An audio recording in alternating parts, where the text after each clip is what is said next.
இன்னைக்கு எல்லாரும் பேசுகிறாங்க, சுதேசிக்கு வாங்க, விறகு வச்சு எரி, விறகு வச்சு சமையல் பண்ணு.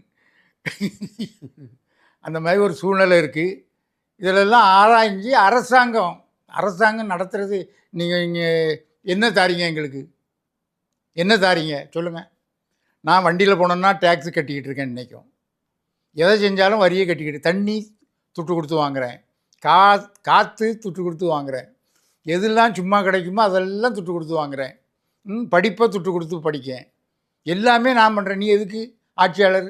அப்போ இந்த கிடைக்கிற பொருளை கரெக்டாக கொடுக்குற வேலையை கூட உன்னையால் செய்ய முடியலன்னு நீ எதுக்கு? நாங்கள் ஆண்டு போகிறோம் நாட்டை, வரியை கொடுக்குறோம்ல, மக்கள்கிட்ட வரியை வாங்கி உன் கஜனாவில் சேர்க்குறது யார்? நாங்கள் தானே. என்ன சம்பளம் கொடுத்தா நீ சேர்க்குற? இல்லை, நாங்கள் தானே மக்கள்கிட்ட வரியை போன்றோம், அநியாயம் பண்ணுறான்னு ஏச்சி பேச்செல்லாம் கேட்குறது நான் தானே கொண்டு கஜனாவில் சேர்க்குறேன். நீ சக்கரம் சுற்றிக்கிட்டு இருக்கீங்க நீங்கள்.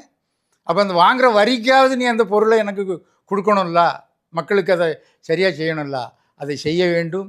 அரசியல் பாதையை நீங்கள் சரியாக நடத்துங்கள்.